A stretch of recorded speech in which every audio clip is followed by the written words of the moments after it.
पग पग एडोबो फिलीपीन का राष्ट्रीय भोजन। अपनी इंतहाई चौंका देने वाली शक्ल में इसे फास्ट फूड के कचरे से निकालकर दोबारा पकाया जाता है। ये जिंदा रहने के लिए संघर्ष की इलामत है। अरे वाह, ये बहुत मुख्तलिफ है। पग पग एडोबो।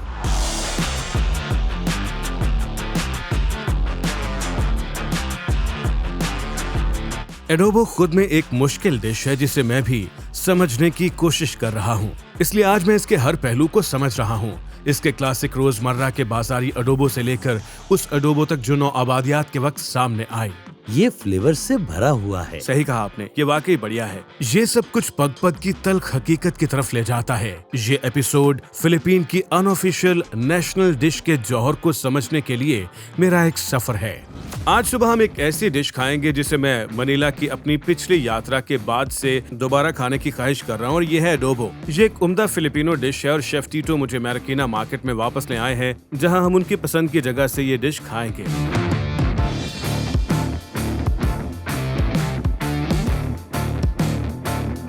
हम इस वक्त मैरिकीना पब्लिक मार्केट में डोरी और एग्नेस किचन में है। ये यहाँ का बेहतरीन है। चलिए शुरू करें, मुझसे इंतजार नहीं हो रहा। ये बहुत बढ़िया है।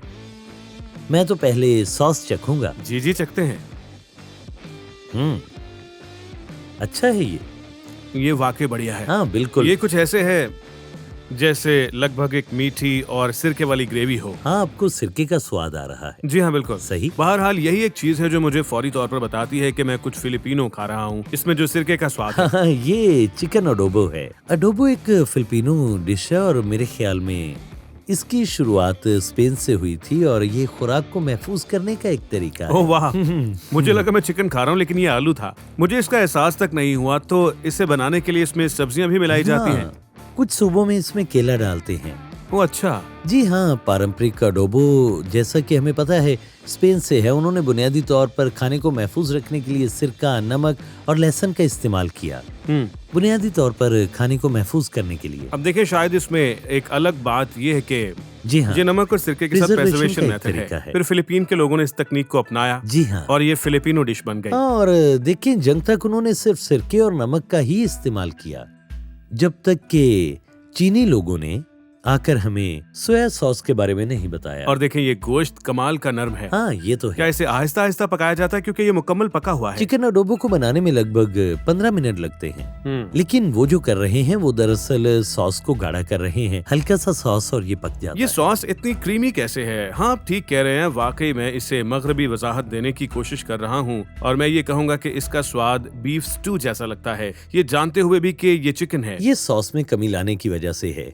इसमें बहुत सारा सिरका, सोया सॉस, नमक, काली मिर्च, कड़ी पत्ता डालकर इसे कम कर दिया जाता है, और जब चिकन से चर्बी निकलना शुरू हो जाती है तो इसका स्वाद बढ़ा देती है, और इस खाने को खाते हुए आप उस स्वाद को महसूस कर सकते हैं। ये वाकई कमाल की मजेदार है, लेकिन मैं इस डिश के शुरुआती वर्जन को चखने में दिलचस्पी रखता हूँ, जो मिजालन वर्जन है। जी, मिजालन वर्जन। तो चलिए ना चलकर उसे पकाते हैं फिर पारंपरिक तरीके से। एडोबो एक विरोधाभास है, एक ऐसी डिश जिसकी कोई सटीक परिभाषा नहीं है। हम नहीं कह सकते कि इनमें सबसे ज्यादा ऑथेंटिक वर्जन कौन सा है, और अगर आप इसको बनाने का तरीका पूछने की हिम्मत रखते हैं तो आपको इसके अलग अलग उत्तर मिलेंगे।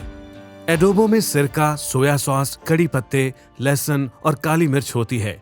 कम से कम ये सबसे ज्यादा इस्तेमाल होने वाली चीजें हैं, लेकिन इनका इस्तेमाल जरा मुख्तलिफ है, और दूसरे इंग्रेडिएंट्स तो हर जगह मिलते हैं। इसमें चिकन या सूअर का गोश्त या दोनों इकट्ठे भी डाले जाते हैं। यहाँ तक कि इसके वेजिटेरियन वर्जन्स भी हैं, जिसमें सिर्फ पौधों से बनाई हुई चीजें इस्तेमाल होती हैं। कुछ इलाके कोकोनट मिल्क इस्तेमाल करते हैं, कुछ आलू डालते हैं, कुछ एक खास किस्म का सिरका और इजाफी मसाले डालते हैं। इन सब से बढ़कर एडोबो को पकाने के तरीके भी मुख्तलिफ होते हैं। कुछ गोश्त को भूनते हैं, जबकि कुछ इसे फ्राई करते हैं। आपकी समझ में आ गया होगा, ये डिश वहाँ हर जगह मौजूद है। तो टीटो मुझे शुरुआत में वापस ले जा रहे हैं। हम एडोबो के कुछ शुरुआती वर्जन तैयार कर रहे हैं। टीटो सबसे पहले सुअर के गोश्त को भारी टुकड़ों में काटते हैं।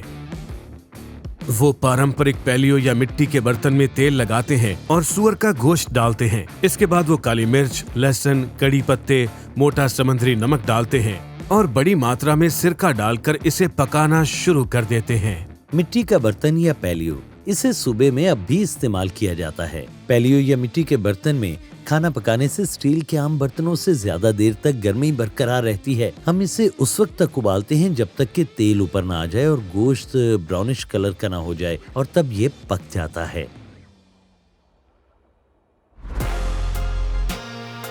ओह ओह वाह!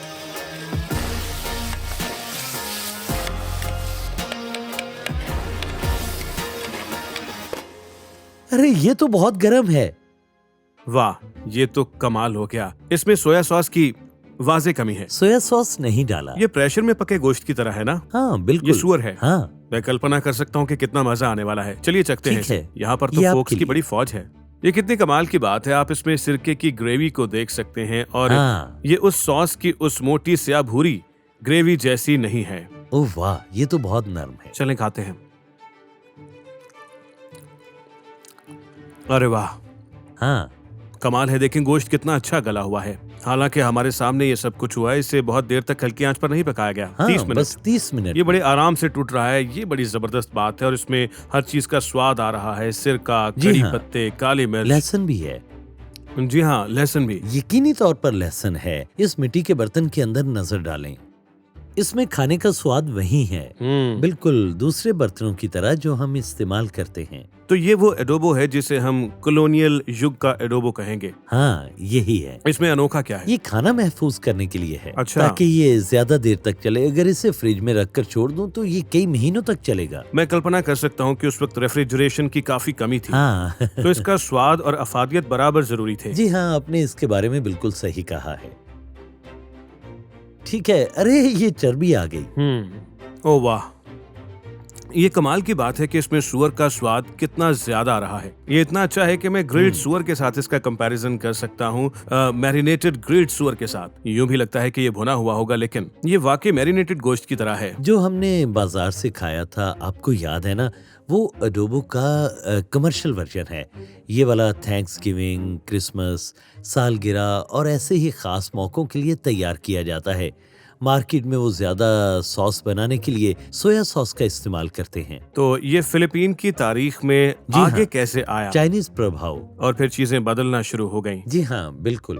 और अब हमें इस तरह का एडोबो कहीं नहीं मिलेगा। नहीं मिलेगा। तो क्या आपको लगता है कि ये अच्छी बात है कि डिश बदलती रहती है और फिर अब लोग इस हद को आगे बढ़ा रहे हैं कि एडोबो असल में है वो क्या? क्या? ये ठीक है या फिर कोई हद होनी चाहिए ताकि मयार कायम रहे? देखिए, मैं हमेशा तब्दीली के हक में होता हूँ, लेकिन कुछ चीजें ऐसी होती हैं जिन्हें उसी तरह रखना चाहिए। जैसे कि ये है। तो इससे पहले हमने एडोबो खाया जो कि कमर्शियल एडोबो है।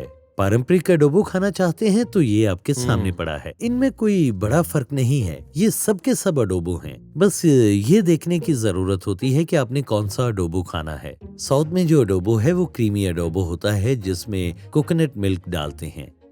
वो एक अलग कहानी है, लेकिन ये तरीका बेहतर है। आपने सही कहा, ये वाकई बहुत बढ़िया है। अच्छा, अब एडोबो का एक और आखिरी वर्जन है जो मुझे एक तरह से बहुत ज्यादा नर्वस कर देता है। वो कौन सी? वो पग पग एडोबो है। जब मैं पिछली बार फिलीपीन आया था तो मैंने पहली बार पग पग एडोबो खाया था। तो वो कैसा लगा? हाँ, उसका स्वाद बिल्कुल खुश्क तले हुए चिकन की तरह था। और अगर पिछली वीडियो पर कुछ इस तरह के कमेंट ना आए होते तो मैं दोबारा कभी भी पग पग ना खाता। मैंने लगभग 15 साल या 20 साल पहले पग पग एडोबो खाया था। और आप जिंदा हैं और मेरे सामने बैठे हैं। हाँ, जिंदा तो तो हूँ। चले मेरे साथ चलकर पग पग एडोबो खाते मुझे हैं। माफ करें भाई।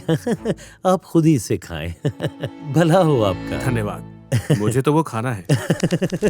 तो मैं कुछ दोस्तों से मिलने और कुछ ऐसा खाने के लिए जो मैंने कहा था कि मैं फिर कभी नहीं खाऊंगा, हैप्पीलैंड वापस आया हूँ पग पग एडोबो खाने। एक बार फिर से मैं हैप्पीलैंड में हूँ और कुछ ऐसा है जो इस जगह के बारे में मुझे बहुत दिलचस्प लगता है।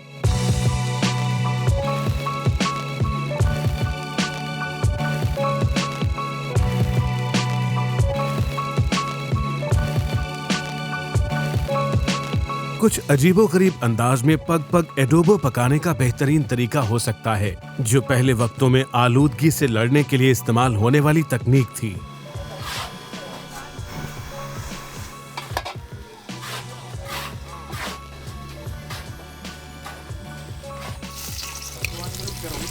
तेज आंच, नमक और सिरके में पकाने का ये तरीका बैक्टीरिया से बचने की कोशिश है।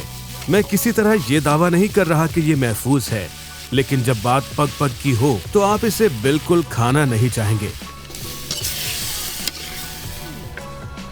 बहुत खूब।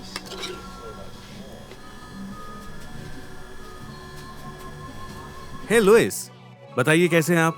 मैं ठीक हूँ। फिर से मिलकर अच्छा लगा। मैं शुक्रगुजार हूँ कि आपने मेरे लिए पग पग एडोबो तैयार किया। ये वो चीज है जिसके बारे में मैं उस वक्त से सोच रहा हूँ जब मैं पिछली मर्तबा हैप्पीलैंड आया था। तो आइए इसे चखते हैं। चलें शुरू करें। क्या मैं इसे खाना शुरू करूँ? जी हाँ। सही। तो अब मैं इसे खाने वाला हूँ। जी दोस्तों, आपके सामने मैं इसे सच में खाऊंगा। ये है पग पग एडोबो।